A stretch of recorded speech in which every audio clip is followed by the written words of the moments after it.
Pourquoi vous spécialiser comme coach vocal multipliera votre impact et vos revenus. Est-ce que vous êtes coach vocal, professeur de chant, peut-être généraliste, c'est-à-dire que quand on vous pose la question, OK, tu peux aider quel type de personnes?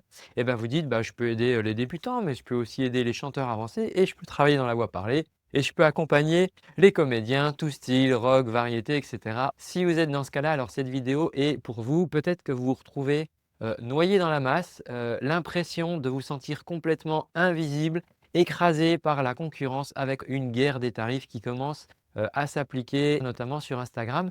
Mais si justement la clé pour multiplier votre impact et vos revenus, c'était de vous spécialiser. Eh bien, je vous promets qu'à la fin de cette vidéo, vous allez comprendre pourquoi la spécialisation est aujourd'hui incontournable en 2026 et comment elle va transformer votre activité de coaching en une véritable activité qui peut vous faire vivre semaine après semaine et mois après mois. Alors, on va comprendre ce qui se passe au niveau du marché du coaching vocal et on va parler du piège d'être généraliste.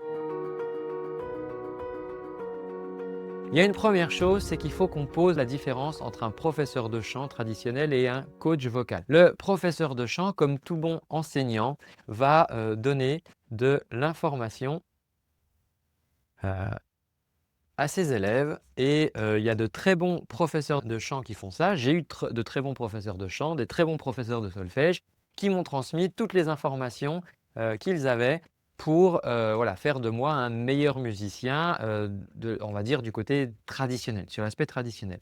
Maintenant, un coach vocal ne fait pas ça. Un coach vocal ne propose pas de l'information, non, lui, il va proposer de la transformation. Ça va être la vraie nuance. Un élève qui sort d'un cours de chant va repartir avec plus d'informations. Il aura des nouvelles connaissances de solfège, rythmique, de placement, comment mieux chanter. Là où un élève qui va repartir d'une session de coaching va repartir avec une transformation, c'est-à-dire qu'il y aura vraiment un avant et un après la session de coaching vocal. Ça, c'est vraiment la définition de la différence entre un professeur de chant et un coach vocal.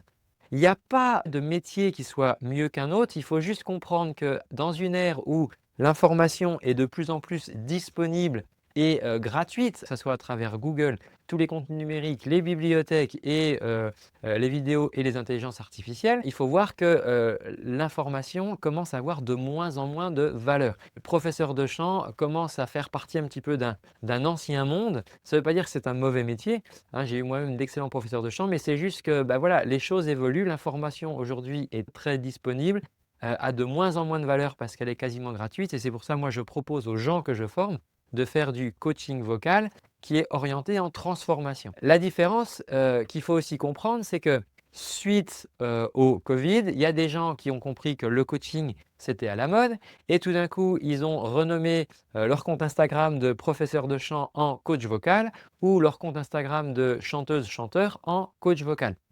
Et ça, qu'est-ce que ça fait? Ça fait que ça fait une multiplication des coachs vocaux qui explosent aujourd'hui voilà, sur Instagram, sur les réseaux, sur YouTube, un petit peu partout. Il faut juste comprendre que fournir de la transformation à ces coachés et faire du coaching vocal requiert des compétences particulières, d'accord? Des connaissances en psychologie, des connaissances en humain, en relation, qui vont permettre de fournir cette transformation. Se décréter coach vocal sur une expérience de chanteuse ou de chanteur ne fait absolument pas de vous un coach vocal. Donc, je voulais juste voilà, repréciser cette chose-là pour éviter de vous tromper. Ce qu'on observe, c'est que donc face à cette explosion de coachs vocaux, vrais coachs vocaux ou pas tout à fait, en tout cas renommés comme ça, eh bien ça crée une concurrence énorme. Qu'est-ce qui va se passer? Il va se passer que la concurrence elle va être très élevée, donc il y en a beaucoup. Qu'est-ce que ça va faire? Ça va faire qu'au niveau des prix,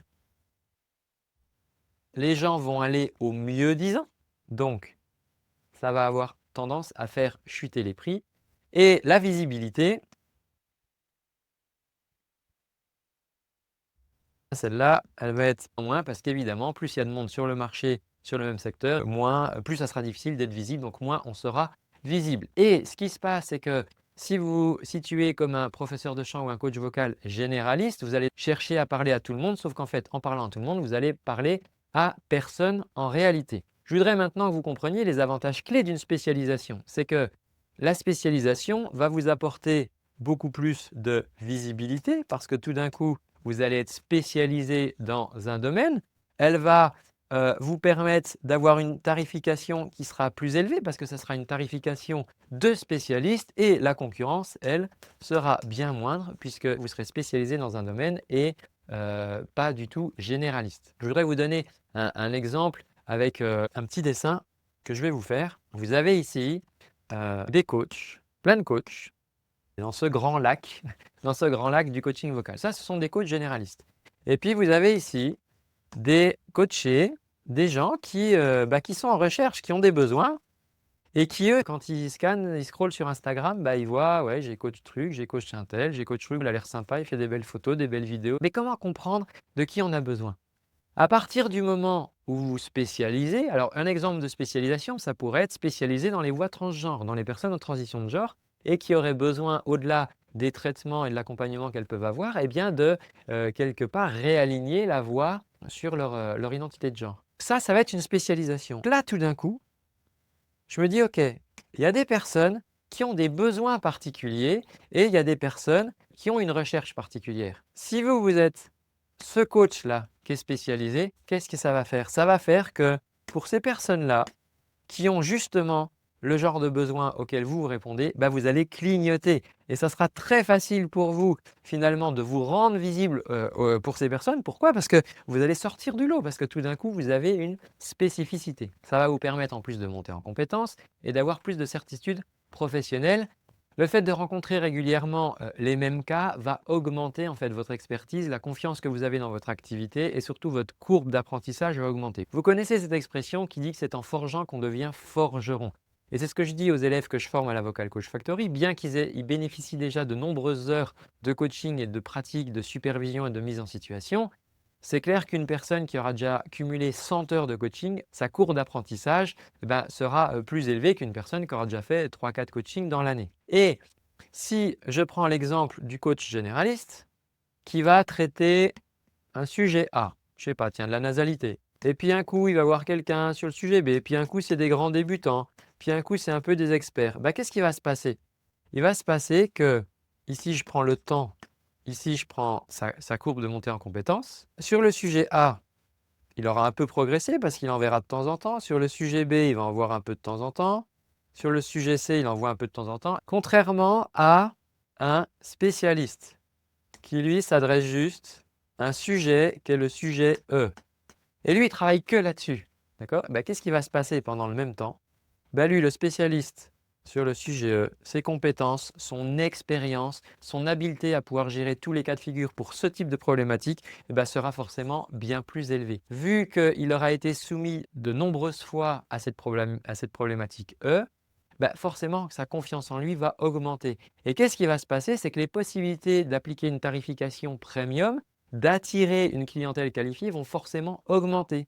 La rareté va créer une valeur perçue qui sera complètement différenciante sur le marché, ce qui va permettre d'appliquer une tarification particulière sans avoir peur quelque part de se faire critiquer. Pourquoi? Juste parce que la personne va proposer la résolution de la problématique E. Là où le coach généraliste fait un peu de A, fait un peu de B, un peu de C, mais sans jamais vraiment être spécialisé là-dedans.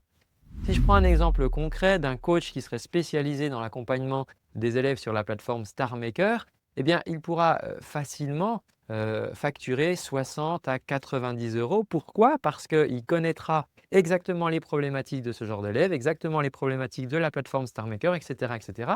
Là où un généraliste va peut-être demander 30 à 40 euros. Ça va aussi énormément simplifier la communication et le marketing parce que plutôt que de dire oh, je peux aider un peu A, mais je peux aussi faire un peu de B, un peu de C, un peu de D, etc. Bon, c'est pas très clair. Par contre, de dire ok, moi je suis un coach vocal spécialisé dans la problématique E.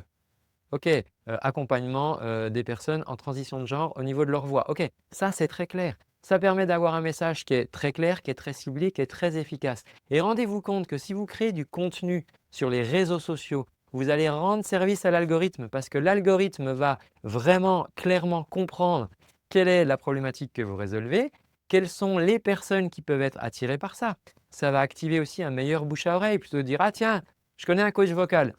Ah, d'accord. Ou alors, hey, je connais un coach vocal qui est spécialisé dans l'accompagnement des chanteurs sur la plateforme StarMaker. Si moi, je suis un chanteur sur StarMaker, tout de suite, je comprends que ça peut m'intéresser. Versus un coach vocal, oui, peut-être pour mieux chanter, mais est-ce qu'il va vraiment comprendre mes problèmes sur la plateforme StarMaker? c'est pas sûr.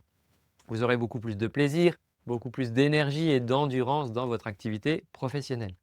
Sélectionner, trouver finalement cette zone dans laquelle vous pouvez vous spécialiser, ça va être important. On n'aura pas le temps de le faire dans cette vidéo, mais je vois ça en immersion avec mes élèves. C'est de vraiment travailler dans votre zone de passion, là où vraiment vous avez plaisir à passer du temps avec ces gens. Ça va vous éviter tout simplement d'éviter de la lassitude et ça va nourrir votre motivation. La base pour que tout ça fonctionne, hein, ça va être de construire une offre irrésistible. Ça veut dire que de créer une offre dont finalement les gens qui ont la problématique, eux, vont se dire: «Mais c'est exactement le parcours dont j'ai besoin pour résoudre mon problème».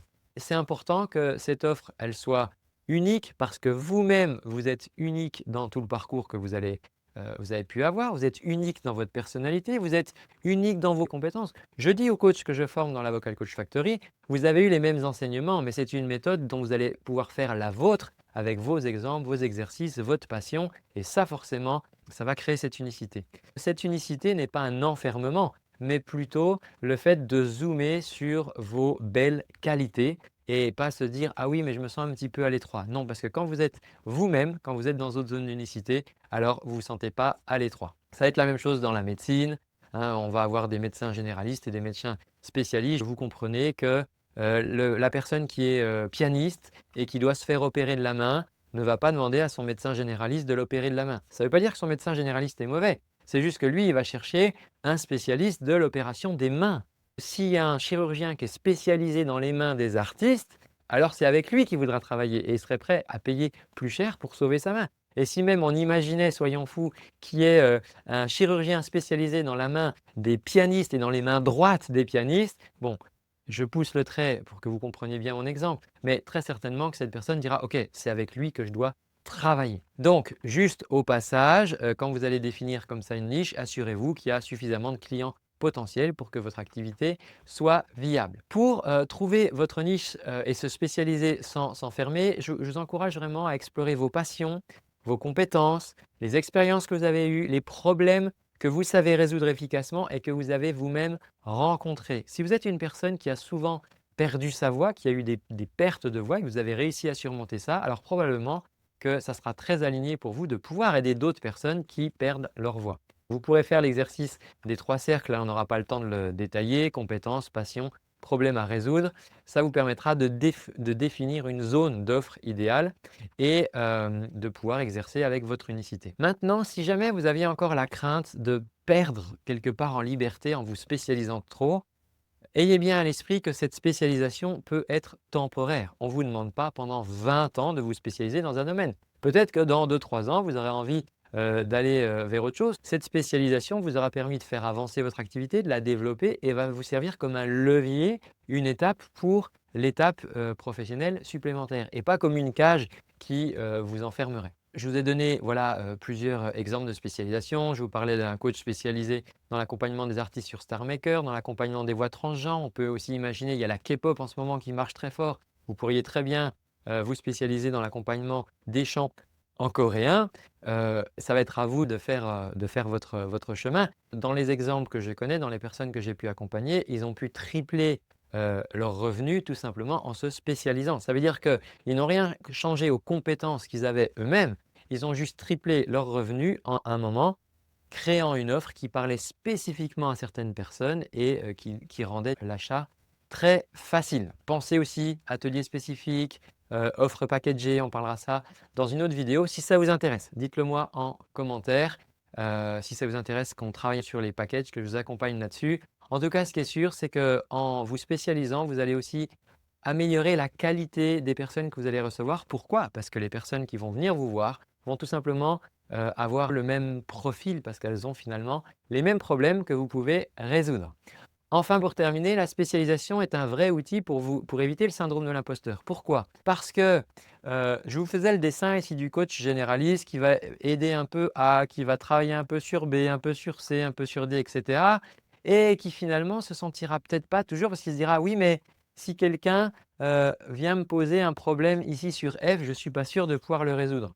Là où si vous dites: «Moi, je veux travailler sur ce sujet-là», bah, ça veut dire quoi? Ça veut dire que vous excluez ces sujets-là sur lesquels vous n'avez pas forcément besoin d'être expert parce que vous, votre expertise, elle va être vraiment centré là-dessus et ça va vous aider à finalement avoir beaucoup plus de certitude dans votre activité puisque vous allez dire aux gens: «Moi, je peux vous aider sur ce sujet-là, pour ces autres sujets-là», bah, il faudra aller voir une ou un collègue et c'est super cool dans ce cas-là de pouvoir justement recommander une personne de votre entourage qui pourrait les accompagner. Dites-moi, en fonction des commentaires, on construira les prochaines vidéos, d'accord? Si vous avez besoin d'être aidé dans comment trouver sa zone d'unicité ou comment construire des offres ciblées, packager, travailler sur ses tarifs avec confiance, n'hésitez pas à me dire en commentaire ce qui pourrait être aidant pour vous.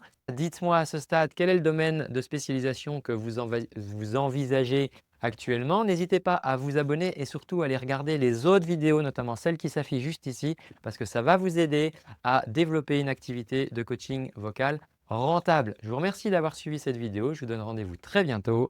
Ciao!